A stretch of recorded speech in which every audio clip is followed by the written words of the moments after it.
Selamat malam Tribuners, jumpa lagi bersama dengan saya Fenty Novianti dalam tayangan berita Lampung terkini di Tribun Lampung. Kami akan menyajikan informasi menarik dan terkini seputar Lampung hanya untuk Anda. Dan inilah berita Lampung terkini selengkapnya. Gudang spare part motor di Lampung Tengah terbakar. Kerugian ditaksir 800 juta rupiah. Sebuah gudang spare part motor terbakar pada Sabtu 20 Januari 2024 malam. Kebakaran berlokasi di Jalan Negara Yukum Jaya, lingkungan 6B, Kecamatan Terbagi Besar, diduga akibat korsleting listrik. Tak ada korban jiwa dalam peristiwa tersebut, namun kerugian ditaksir mencapai 800 juta rupiah. Kepala Subbidang Pemadam Kebakaran dan Penyelamatan Syukur mengatakan peristiwa terjadi sekira pukul 19 waktu Indonesia Barat. Syukur mengatakan mulanya tim Damkarmat mendapatkan laporan dari warga via telepon. Kemudian 6 personel diterjunkan dengan 1 unit mobil damkar untuk menangani kebakaran tersebut. Jarak tempuh menuju lokasi kebakaran sekitar 15 menit. Kemudian sambungnya untuk air pendinginan diambil dari tower BPBD yang terdekat.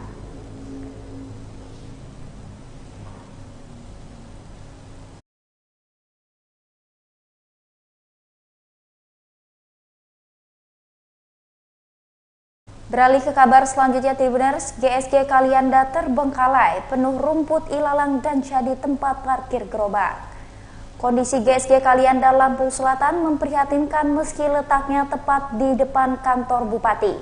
GSG Kalianda yang ada di Lampung Selatan tersebut sudah lama tidak dipergunakan. Menurut informasi yang dihimpun Tribun Lampung, GSG Kalianda yang dibangun miliaran rupiah sempat menjadi kantor dinas Bupati Lampung Selatan saat itu, yakni Zulkifli Anwar dan Wendy Melva. GSG Kalianda itu pun sempat dilakukan perbaikan pada 2019 oleh PT PLN UPK Tarahan melalui program CSR. Namun sampai saat ini GSG Kalianda belum dilakukan perbaikan. Di sekitar GSG Kalianda terdapat banyak gerobak dagangan warga. Di halaman depan GSG Kalianda tersebut banyak ditumbuhi rumput ilalang. Lalu masuk ke dalam bagian gedung sudah tidak ada pintu atau penutup lainnya. Sebelumnya GSG Kalianda tersebut pernah ditutup menggunakan triplek. Di dalam gedung terlihat tidak ada barang sama sekali. Yang ada hanyalah pecahan kaca, rontongan kayu, dan pecahan keramik. Menurut keterangan salah satu warga, Gunadi mengatakan gedung tersebut sudah lama tidak digunakan. Padahal, kata Gunadi, GSG tersebut sempat digunakan untuk kantor Bupati. Dirinya menyayangkan dengan kondisi GSG Kalianda yang saat ini terbengkalai.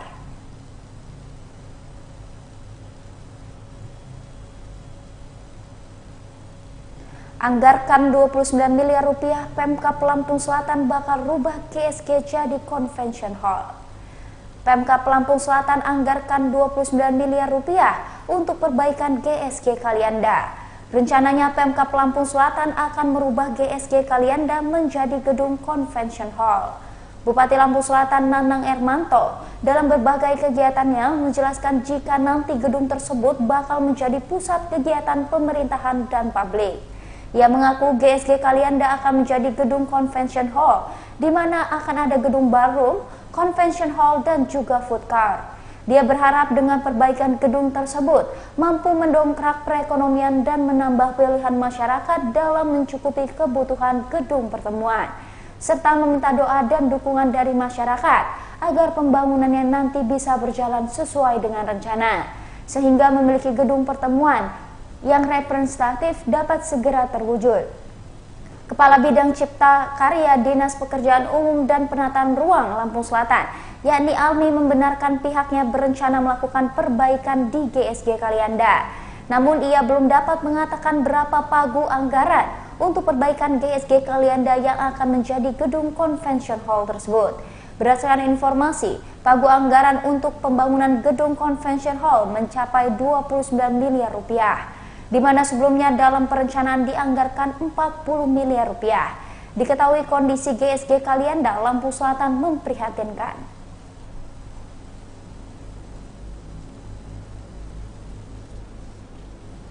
Beralih ke kabar selanjutnya, Tribuners, Polresta Bandar Lampung amankan 47 kendaraan dengan knalpot brong hingga surat tak lengkap. Polresta Bandar Lampung mengamankan 47 kendaraan dalam razia yang digelar di Tugu Raden Intan II atau perbatasan Kota Bandar Lampung dan Kabupaten Selatan pada Minggu 21 Januari 2024. Berdasarkan pantauan Tribun Lampung, Kapolresta Bandar Lampung Kombes Pol Abdul Waras dan Wakapolresta AKBP Erwin Irawan juga turut hadir. Pejabat utama Polresta Bandar Lampung lainnya juga hadir dalam kegiatan razia tersebut. Razia dimulai pukul 1 waktu Indonesia Barat dengan apel di Tugu Perbatasan Bandar Lampung dan Kabupaten Lampung Selatan. Petugas selesai melaksanakan razia sekira pukul 4 waktu Indonesia Barat. Pengendara yang terjaring operasi razia tersebut kebanyakan pakai knalpot brok. Polisi juga menindak pengendara yang tidak menggunakan plat dan surat menyurat kendaraan tidak lengkap. Kendaraan tersebut diangkut mobil truk diamankan untuk dibawa ke Mapolresta Bandar Lampung. Kabag OPS Polresta Bandar Lampung Kompol David Jackson Sianipar mengatakan pihaknya sengaja menggelar kegiatan rutin untuk ditingkatkan. Ia mengatakan pihaknya menggelar kegiatan razia ini tujuannya adalah untuk mencegah terjadinya tindak pidana. Kompol David mengatakan pimpinan memberikan arahan langsung untuk menekankan penertiban knalpot brok.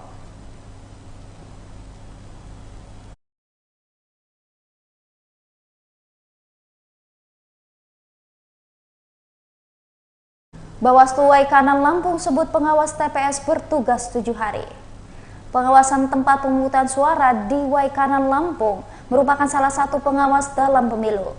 Maka tugas menjadi pengawas TPS di Waikanan Lampung tidak hanya 1 hari.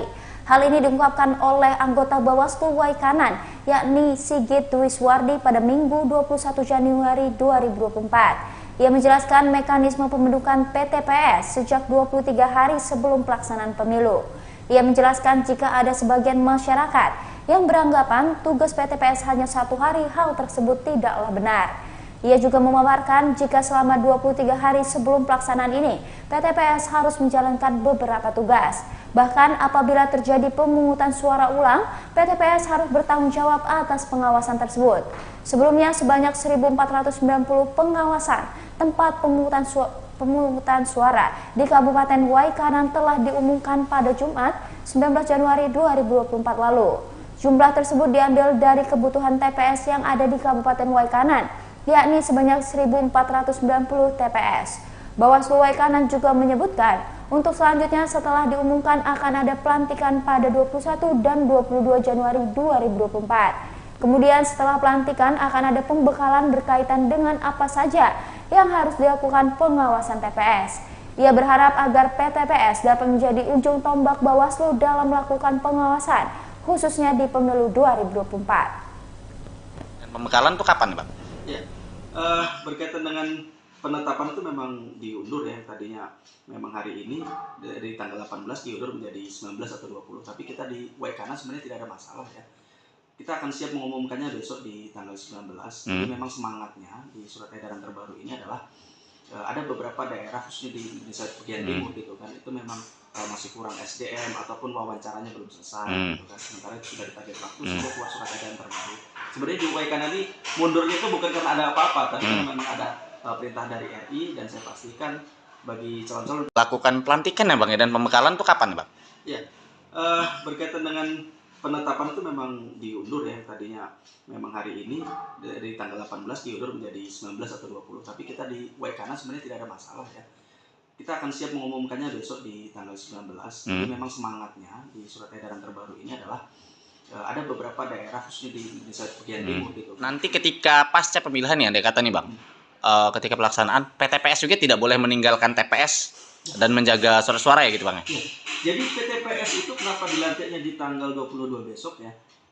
Di dalam Undang-Undang 7 itu kan PTPS itu dibentuk 23 hari sebelum dan 7 hari sesudah. Nah ini barangkali masih ada persepsi di masyarakat yang tugas PTPS itu cuma sehari. Enggak sebenarnya. Jadi dia itu nanti 23 hari sebelum itu dia sudah melakukan tugas. Beberapa tugas seperti misalnya di mana TPS itu diletakkan, kemudian nanti juga ada pengawasan masa tenang, itu menjadi ranah daripada pengawas TPS. Tapi sesuai dengan TPS-nya. Kalau TPS di Kampung Negeri Agung misalnya TPS 2, dia melakukan pengawasan di Kampung Kalipapan, walaupun sama-sama Negeri Agung itu nggak boleh, karena wilayah dia adalah di TPS masing-masing gitu, Bang ya. Artinya nggak bisa dikatakan persepsi masyarakat yang dibilang PTPS itu hanya sehari, nggak bang ya? Masa kerjanya sudah tertera sesuai dengan aturan ya bang ya? Bahkan 7 hari sesudah pencoblosan pun ya kita tidak berharap. Tapi apabila terjadi pemungutan suara ulang gitu kan, misalnya penghitungan suara ulang. Penghitungan bukan hanya penghitungan tapi pemungutan ya, ada potensi malah bang ya? Makanya itu nanti 7 hari itu spek waktu itu yang akan digunakan untuk melakukan pemungutan suara ulang kan.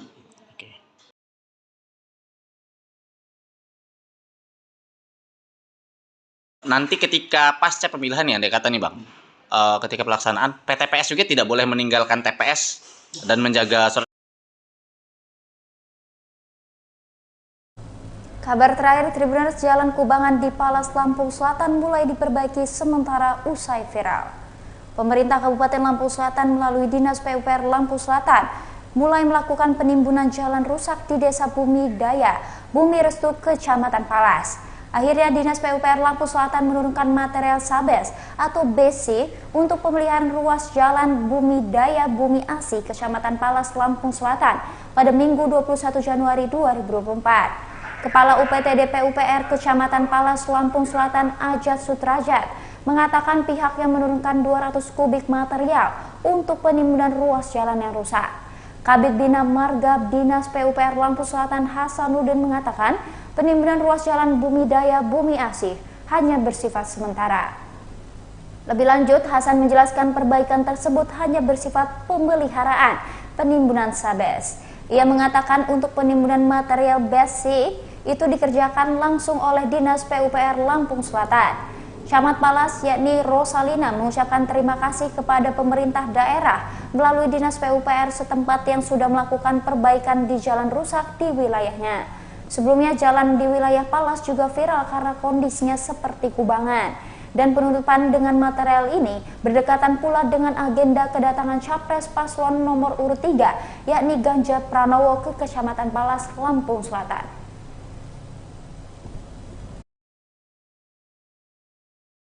Penurunan sabes dari PUPR Kabupaten Lampung Selatan sudah sampai ke Desa Bumi Restu. Artinya sudah melewati Desa Bumi Daya, Bumi Asih, dan Bumi Restu ya Pak KUPT ya. Ini Pak KUPT PUPR-nya Kecamatan Palas. Diupayakan sampai selesai, tetapi dengan 200 kubik ya Pak. 200 kubik kemampuan pada saat ini. Melihat lubang-lubang yang sangat itu aja ya Pak ya. Sangat parah aja dulu sementara gitu ya. Sementara yang sangat parah didahulukan. Dengan kapasitas 200 kubik ya Pak ya. Jika sampai Pulau Jaya, tetapi jika tidak sampai ke Desa Bumi Restu di ujung sebelah sana ya Pak. Setuju Pak ya? Oke. Ya, mudah-mudahan bermanfaat buat seluruh masyarakat Kecamatan Palas. Proses penurunan sabes dari PUPR Kabupaten Lampung Selatan sudah sampai ke Desa Bumi Restu. Artinya sudah melewati Desa Bumi Daya, Bumi Asih, dan Bumi Restu ya Pak KUPT ya. Ini Pak KUPT PUPR-nya Kecamatan Palas. Diupayakan sampai selesai, tetapi dengan 200 kubik ya Pak. 200 kubik kemampuan pada saat ini. Melihat lubang-lubang yang sangat itu aja ya Pak ya. Sangat parah aja dulu sementara gitu ya. Sementara yang sangat parah didahulukan. Dengan kapasitas 200 kubik ya Pak ya. Jika sampai Pulau Jaya, tetapi jika tidak sampai ke Desa Bumi Restu di ujung sebelah sana ya Pak. Setuju Pak ya? Oke. Ya, mudah-mudahan bermanfaat buat seluruh masyarakat Kecamatan Palas. Proses penurunan. Baiklah Tribuners, itulah berita Lampung terkini bersama dengan saya Ventina Fianti. Jangan lupa ikuti terus YouTube Tribun Lampung News Video dan YouTube Tribun Lampung Official. Selamat malam dan sampai jumpa.